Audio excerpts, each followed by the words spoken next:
સાહેબના ચરણોમાં કોટી કોટી વંદન. અન્ય સાધુ ભગવંતોને કોટી કોટી વંદન. શ્રી યોગ સાધના શ્રીજી સાહેબના ચરણોમાં કોટી કોટી વંદન. અન્ય સાધુજી ભગવંતોને કોટી કોટી વંદન. મારા સામે બેઠેલા બધા અંકલ આંટીઓને પ્રણામ. હું આજે તમને મારી સિદ્ધિના વ્યાકરણની વાર્તા સમજાવીશ. હવે મને એક પ્રશ્ન છે કે સિદ્ધિ તપ એ સહેલો કે ઇઝી કે ટફ છે એમ બોલો તો સિદ્ધિ તપ તો બહુ ઇઝી છે. અગર તમારું માઇન્ડ સેટ હોય તો મને સિદ્ધિ તપ તો કરવો જ છે. અને કુંતુલા કરવામાં જેવા દેવ અને જયગોર સુરેશ્વરી મા સાહેબ અને હરિકાંત સુરેશ્વરી મા સાહેબ જેવા ગુરુની કૃપાથી થઈ શકે છે. જેમ 50 ઓવરમાં 350 રન કરવાના બહુ ટફ છે, પણ અગર તમે ડરી જશો તો તમે હારી જશો. પણ અગર તમે માઇન્ડ સેટ કરીને કોન્ફિડન્સ સાથે ચેસ કરવાની ટ્રાય કરશો તો તમારા જીતવાના ચાન્સીસ તો છે. હવે 7 જુલાઈ સાહેબજીનો પ્રવેશ. હું ગુરુ સામયિક કર્યો હતો. પછી સાહેબજીના પ્રવચનમાં મેં સાંભળ્યું કે સિદ્ધિ તપ કરવાનું છે. તો મેં ત્યારે જ મારા પપ્પાને કહી દીધું, પપ્પા મને હમણાં જ સિદ્ધિ તપના પચકાડ આપી દો.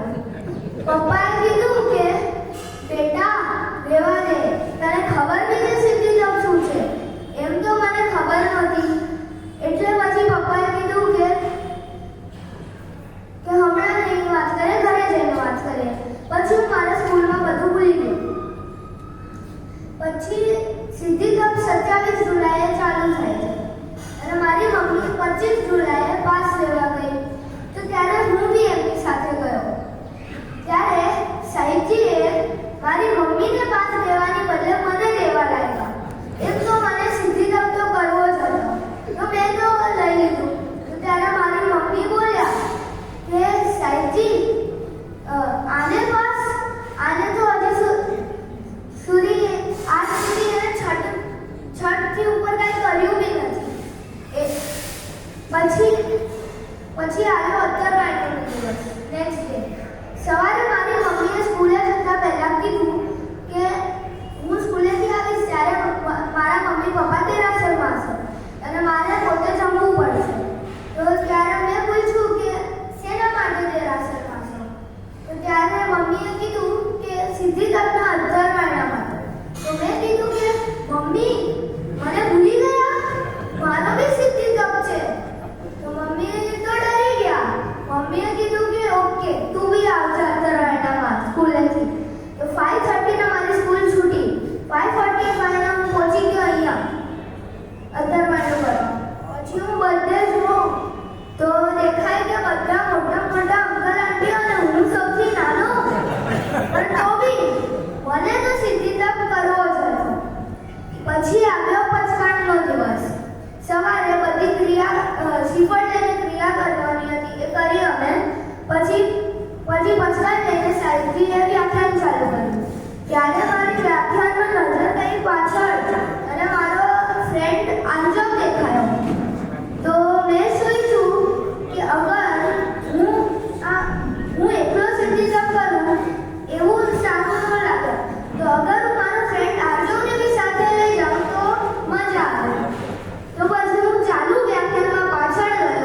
બધા પચકાણ સાથે પછી મેં એક ઉપવાસનો તો પચકાણ લીધો, પછી બેસણું થઈ ગયો, પછી છઠનો પચકાણ સાથે લીધો, પછી 58નો પચકાણ સાથે લીધો.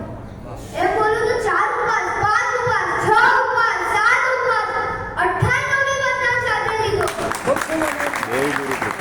દેવગુરુ કૃપા ખાલી ગુરુ અને દેવગુરુ કૃપાથી થયું છે. હરિકાંત સુરીમાં છે. હરિકાંત સુરી માસાની કૃપાથી જ આ બધું થાય છે. વ્યાખ્યાન પછી વ્યાખ્યાની વાત કરું. મને સિદ્ધિતપમાં એક્ટિવ રહેવા માટે ટાઈમ પાસ કરવો પડે, તો પછી મેં એક આઈડિયા કરી, એક રૂટીન જ બનાવી દીધું કે પૂજા કરીને વ્યાખ્યાનમાં આવવાનું, વ્યાખ્યાન પછી પચકાણ લઈ લેવાનું, પચકાણ પછી ક્રિયા કરવાની સમૂહમાં, ક્રિયા પછી મંત્રેલું પાણી મંત્રેલું પાણી પીવાનું અને પછી ઘરે જવાનું. આવું એક રૂટીન બની ગયું. સ્કૂલ પછી હવે હું દરરોજ મારો ટાઈમ પાસ કરવા માટે સ્કૂલે જતો હતો, જેટલું થાય એટલું સ્કૂલે જતો. પછી સ્કૂલમાં મારે હવે લંચ બ્રેક પડે ત્યારે તો મારી આજુબાજુ બધા તો ડબ્બા ખાય, તો મારે શું કરવાનું? તો મેં એક આઈડિયા કરી કે જ્યારે લંચ બ્રેક હોય ત્યારે હું ટીચરની પરમિશન લઈને કમ્પ્યુટર લેબમાં બેસી જાઉં અને ત્યાં મારા પ્રોજેક્ટ્સ કન્ટિન્યુ કરીને ઘણા બધા પ્રોજેક્ટ્સ બનાવી દીધા અને એવી રીતે ટીચર બી ખુશ અને હું બી ખુશ.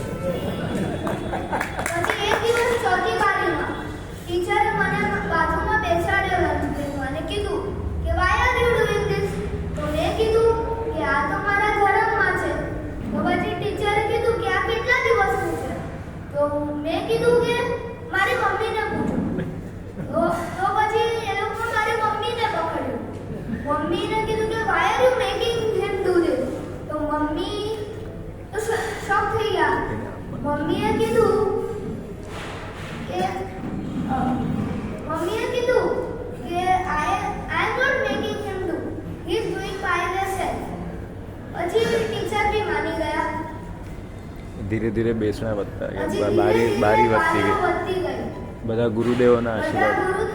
મારા મમ્મી પપ્પાને બહુ બધા ગુરુદેવ ઓળખે છે, તો બધા ગુરુદેવના આશીર્વાદ આવ્યા હતા.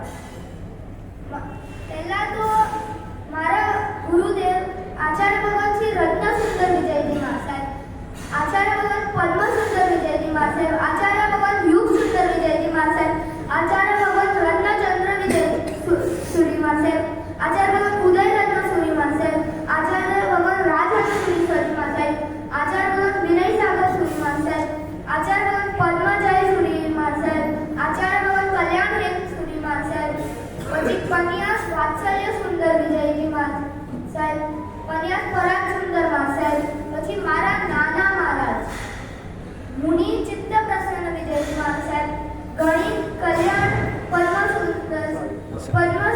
સાગર વિજયજી મહાસાહેબ, ગણિત રવિ પદ્મ સાગર વિજયજી મહાસાહેબ, મુનિ ઋષભચંદ્ર વિજયજી મહાસાહેબ, મુનિ આત્મ કીર્તિ વિજયજી મહાસાહેબ, મુનિ નૈસે વિજયજી મહાસાહેબ આદિ ભગવંતોએ મને આશીર્વાદ મોકલ્યા છે અને એમના જ આશીર્વાદોથી મારો આ સિદ્ધિતપ પાર પડ્યો છે.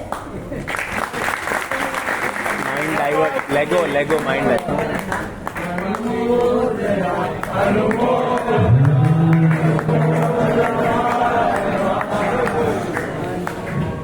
હવે સાહેબે કીધું હતું કે અગર તમને સિદ્ધિતપ કરવો હોય જ તો એક વસ્તુ તમને કરવું પડશે, તમારે તમારું માઇન્ડ ડાયવર્ટેડ રાખવું પડશે. અગર તમે માઇન્ડ ડાયવર્ટ નહીં કર્યું તો તમને ભૂખના વિચાર, ખાવાના વિચાર આવતા જ રહેશે. પછી માઇન્ડ ડાયવર્ટ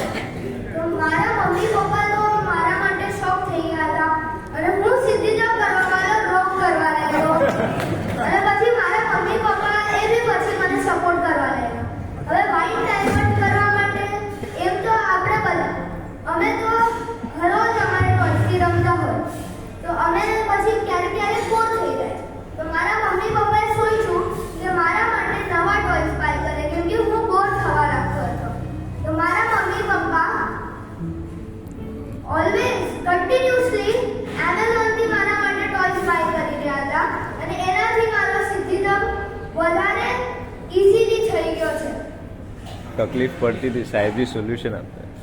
અને અગર સીધી તક એમ બોલો તો ડફ તો છે જ. મને બી ભૂખ લાગતી હતી, પેટમાં દુખતું હતું, તકલીફ પડતી હતી. પણ એક વસ્તુ, અગર તકલીફ પડે તો સાહેબજી રેડી વિથ સોલ્યુશન, અઢારી દવા અને મોટિવેશન.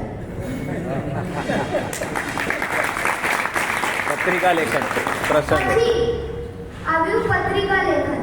પત્રિકા લેખન થઈ ગયું પછી મેં મારા પત્રિકામાં જોયું મારો ફોટો, તો મને તો એમ લાગ્યું કે મારો સિદ્ધિતા પાર પડી ગયો. પછી આવી પૂંજણું.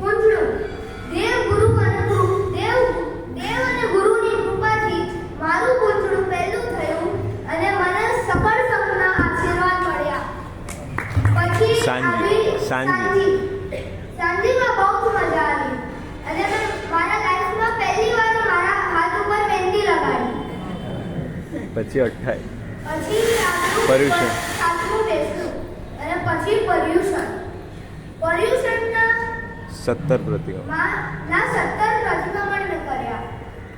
પછી 7મા દિવસે મેં ઊભા પ્રતિક્રમણ કર્યું, 7મા ઉપવાસે. અને સંવત્સરી પ્રતિક્રમણ મેં પૂરું ઊભા કર્યું અને મોટી શક્તિ બોલ્યો. પછી બેસણું. હવે આવ્યું છેલ્લું બેસણું અને પછી પારણું. હવે પારણું મારા મમ્મી પપ્પાએ મારા માટે અને મારા ફ્રેન્ડ માટે એક સરપ્રાઈઝ રાખી કે અહીંયા દેરાસરથી લઈને પારણા હોલ સુધી અમારે ચાલીને નહીં પણ દોડીમાં જવાનું. પછી ત્યાં સંઘની વ્યવસ્થા, શું વાત કરું, એટલી સારી કે સોચો બી નહીં. પછી 18 વિશે. પછી આવ્યા 18 અભિષેક.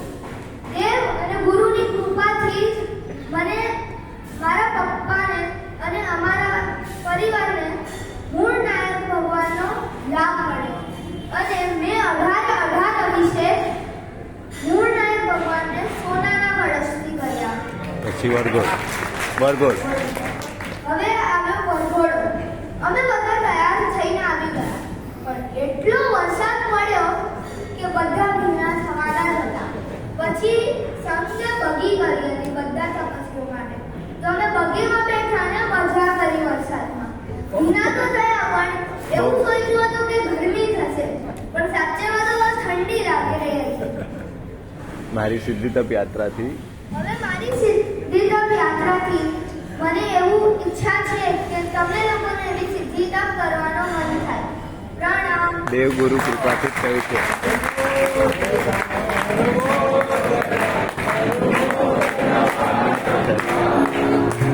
અમે દીક્ષા અપાવવાની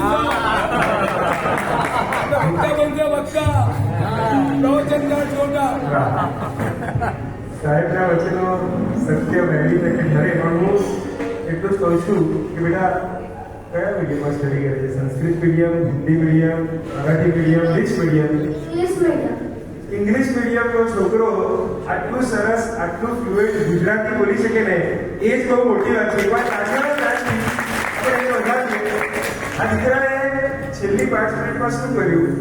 તો જે દિવસે ગુરુ ભગવંતનો આ કુંજુના દાદાના દરબારમાં શ્રી સંઘમાં ચાતુર્માસ પ્રવેશ થયો, ત્યારથી લઈને સિદ્ધિતપના બારણા થયા, એની આખી રોચક શૈલીમાં સરસ રીતે ભાવ યાત્રા આખી આ દીકરાએ કરાવી. એકવાર તાળીઓના નાદથી દરેક પ્રસંગો જેને જોયા હશે ને એ બધું ઉપસ્થિત થતું હશે. ગુરુ ભગવંતનો પ્રવેશ પાઠ પરથી થયેલી એ સિદ્ધિતપની પ્રેરણા, એના મનમાં પડેલો શુભ ભાવ, મમ્મી પાસ કેવા આવ્યા હતા અને સૌથી પહેલો પાસ મમ્મી કરતા પહેલો પાસ આગળ વધીને એણે લીધો.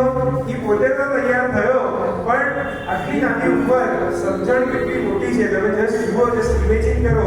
He is just 9 years old. ફક્ત 9 જ વર્ષની ઉંમર છે. પોતે તો જોડાયો, પણ સાથે એના પાર્ટી ફ્રેન્ડ, એનો જે ફ્રેન્ડ છે એને એનો મિત્ર નહીં પણ કલ્યાણ મિત્ર બની પોતાના મિત્રને પણ જોડ્યો. 9 વર્ષના બંને દીકરાઓએ શ્રી સંઘની સાક્ષીએ સિદ્ધિતપની આરાધના કરી. બહુ મોટી વાત છે. એકવાર અખંડિત તારીખના નાથથી બંને દીકરાઓને વધાવી.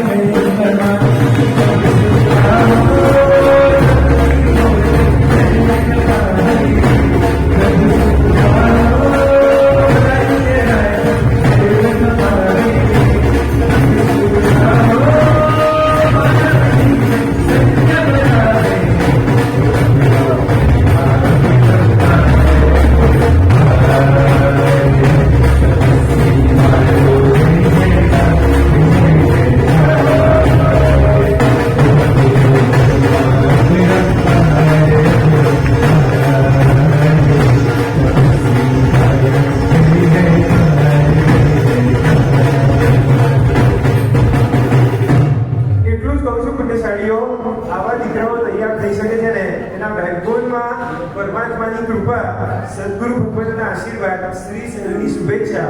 પણ ગુજરાતીમાં એક બહુ સરસ કહેવત છે, જો મા બાપ ન દે ધ્યાન તો બાળક બને ત્યાંથી મહાન. એના મમ્મી અને એના પપ્પાએ એનું જે સરસ સંસ્કાર કર્યું છે, વિનંતી કરીશ 1 મિનિટ માટે. મમ્મી આવે છે બેટા? મમ્મી નથી આવ્યા, પપ્પા હાજર છે. પપ્પા 1 મિનિટ માટે ખાલી સ્વસ્થાને ઉભા થઈને સંઘને દર્શન આપે. તાળીઓના તાળથી એના પપ્પાને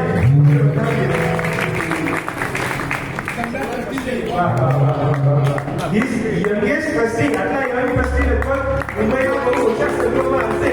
તાળીઓના તાળથી અને trustee પદે રહી અને પોતે સિદ્ધિ કપની આરાધના સાધના કરી ગુરુ ભગવાનની પ્રેરણાથી આ વર્ષે સાંતા ક્રુઝ સંઘમાં ટ્રસ્ટી પદે રહી અને સિદ્ધિ કપની આરાધના સજોડે કરનારા 3 ટ્રસ્ટી પરિવારો સિદ્ધિ કપમાં જોડાયા. એકવાર તાળીઓના તાળથી આ ટ્રસ્ટી પદે બહુ મોટી વાત છે સાહેબ. બાકી કોઈ પણ સંઘમાં જાઓ, સંઘ જોડાય પણ ટ્રસ્ટીઓ આગેવાન સંઘના વહીવટમાં હોય, એ લોકો જોડાતા ન હોય. ધન્યવાદ, આભાર. ગુણ સ્વીકાર. Thank you. ધન્યવાદ.